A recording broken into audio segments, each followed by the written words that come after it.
So if Joe Miller's around, come on up and talk to us, Joe. There's another guy we followed his race, you know. I saw this guy on TV all the time, and it was a sure winner. What happened up there, Joe? Did the moose get out of hand or what?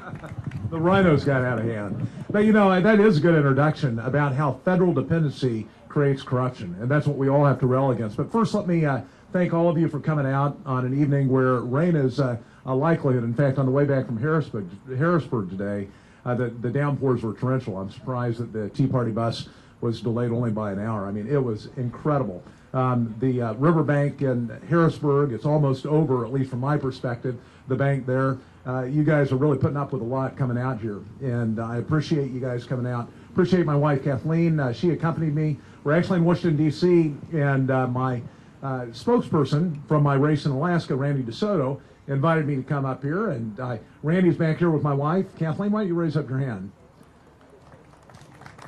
And then Randy as well.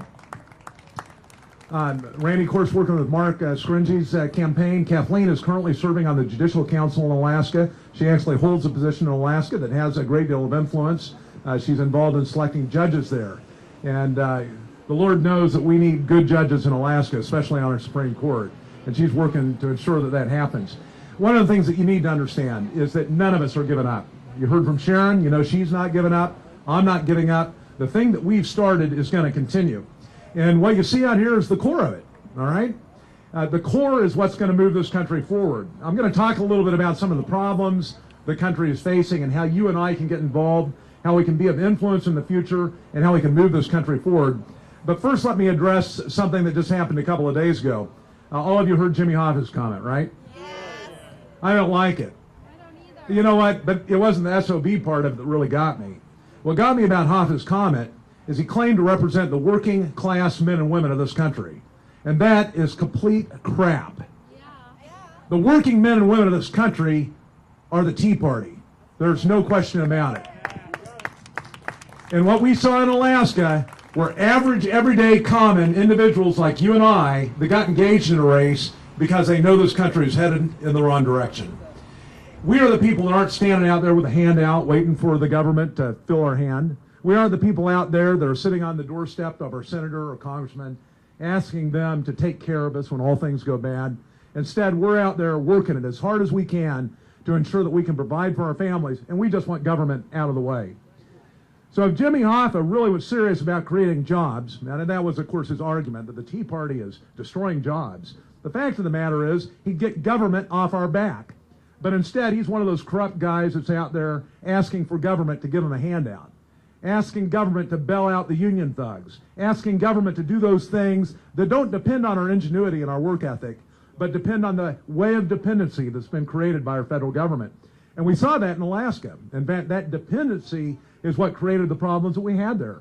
Multi-billion-dollar federal contractors that got engaged in the race because they knew their time was coming in the event that Joe Miller got elected. Now, does that mean that we lost? Well, the battle may have been lost, but the war is going to be won in Alaska. And I can guarantee you through the PACs that we've got going there, the activism that's in that state, you're going to see us running again. And we're going to be supporting like-minded candidates, not just in Alaska, but elsewhere. But the problems are, I think, almost entirely created. It's a values issue. There's no question about that. But what you can see that reflected in at the federal level are the burdens created by government on industry, on business. And you guys can see it in the steel industry here. You know that a lot better than I do. But the regulatory burden that government has put on the American worker, on American business and industry, has not just kept down jobs in this country, but it's exported jobs outside of this country. And we've got to get this unconstitutional federal government out of the way to invigorate the American economy so that we don't lose that leading role that we've had historically in the world. But we're sliding in the wrong direction, and it's going to require our activism to rein back the federal government. And you know, we've got an opportunity. I will tell you that what we saw in the debt ceiling debate, this is all part of the demonization, by the way, of the Tea Party. Hoffa's engaged in it, the press is engaged in it. You know, you hear it from Biden, Pelosi, I mean, you name it, Maxine Waters. All, what's that, Vice President Joe Biden? Yeah, I mean, he can't control his mouth. That guy, I'll tell you what, calling us terrorists? I mean, what, you got on the Homeland Security list veterans returning from overseas that have sacrificed, family security, integrity, put their lives on the line, and they're labeled as potential terrorists? Give me a break. It is a world turned upside down, and you and I have got to get involved and fight what's going on. And I mean, I'm not talking about picking up arms. I'm talking about getting engaged in the voting booth. You know, doing what Brandon's talking about. I mean, that's hope right there. I mean, we can activate our youth in our race. Good example. We had youth all over the state engaged. Small state, small voting block. But those kids, even though they couldn't cast a vote, had a tremendous impact because they were concerned about the debt load that they know is coming down the pike on them.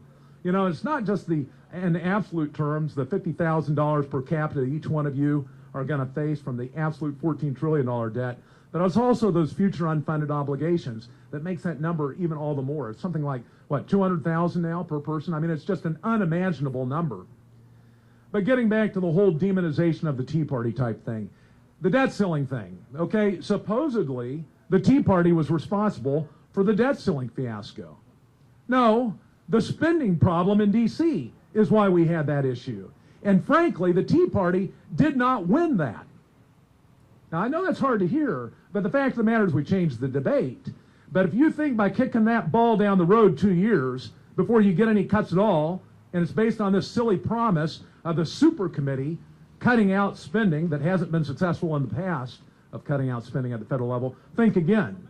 You know, the only thing we did was try to get real with the spending issues that this country faces.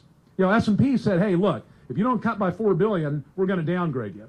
Well, the deal that came out was what, $2 billion in 2 years, something like that. Well, the S&P said, hey, you didn't hit the mark, and then the Tea Party gets blamed. I mean, it's a world upside down, right? But the one thing that reflected is that Tea Party has flex, it has muscle. And the reason it does is because you and I are engaged in putting pressure on those folk in Congress to say, look, enough is enough. We're done with a federal government that's out of control. We're done with a federal government that's killing this country and killing jobs. And we're done with the doublespeak. We're done supporting candidates that say one thing to get your vote and do another. It's got to end. And it's got to end in 2012. You have got to be engaged at the local, state, and at the federal level to make sure that you've got good, solid candidates out there that we can support and have faith in. We can't have these double-speaking, even, I'm going to say it, Republicans out there, okay? 20 of the last 24 years, Republicans have controlled the White House and or one house of Congress. And it only takes one of those branches, Brandon can tell you this, to shut down any legislation. And you know, what we need is not a slowing of government growth. And by the way, the deal was not slowing. We're just continuing at the same ramped up speed. We're supposedly going to get some cuts or some slowing in 2 years. Even that, I think, like I said, is up in the air. But the real issue, I think, the real issue that we need to focus on is making sure that we've got people elected that do what they say, that aren't going to go out there and join the establishment crew, whether it's a Democrat or Republican, and do something entirely different. And yet what we've seen again over those years that the Republicans had the opportunity is a growth of government, a steady growth. So you get involved at the primary level, okay? That's where the changes take place. You've got control in the primary level. I mean, in 2012, the working class people of Pennsylvania could very well determine the outcome of the presidential race. But even before that comes, you need to get engaged at the primary level and make sure you've identified good Tea Party candidates that believe in constitutionally limited government. That means you look at the Constitution. If it's not there, that candidate stands against federal action that's extraneous to that, okay? It's simple. You can read the Constitution. You don't have to be a lawyer to understand it. You know what the founders intended. They intended to restrain government because they feared a tyrannical central government. And they restrained that government by a document with enumerated rights. And yet, very few people at the federal level believe that that document says what it means, okay, or says what it says. It's very clear. All of us can look at it and see that. So that's your standard. That's your litmus test when you go out and decide whether or not you're going to support somebody in a primary race. And then you get engaged. You know, you don't have to be an up-and-coming mighty politician to get engaged either. You can be like me. I wasn't engaged politically at the statewide level in Alaska. But Kathleen and I, on Lexington Concord Day in 2010, yes, just a few months before our primary election, decided that we had to do something because our nation was headed in the wrong direction. You can do the same. You can get engaged. You can back a candidate that has taken that step, that has sacrificed it all, willing to go under the public spotlight, willing to take on the establishment, get behind them, show them your support, and make sure that you don't compromise that vote on primary day. And then push them in through victory at the general. And get engaged at the precinct level. What Sharon said is very important. Do not entrust the process to party hacks. Make sure that you've got your representatives of each precinct watching what goes on. Anybody here that thinks that voter fraud doesn't occur in the United States of America is absolutely crazy. It does. It happens across the country, and you must be engaged in order to stop it. You have to be. And, you know, all that work that you've done for your candidate at the primary and general level is for naught unless you ensure that you've got vote integrity. So be engaged and make sure that you encourage others to do the same. During our election, one of the things that we told all the people in the primary that supported us is go out, talk to at least 10 other people, get them engaged. And our supporters did that. And that's why we were able to do what we did. So it's a statement of encouragement. America has many great days ahead of it. And one of the reasons why I know that is because the Tea Party is there to pick up the pieces when everything falls apart.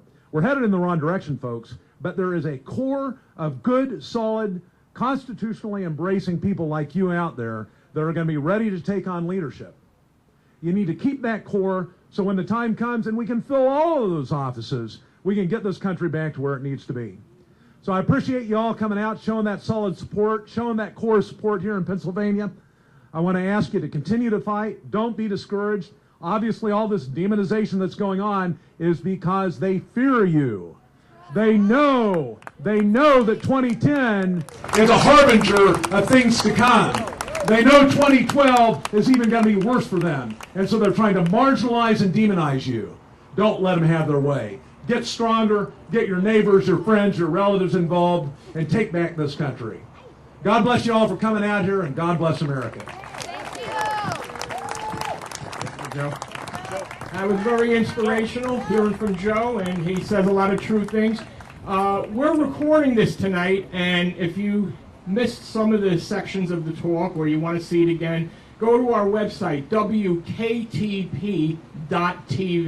It'll be posted there tomorrow, and you can see all of this in living color.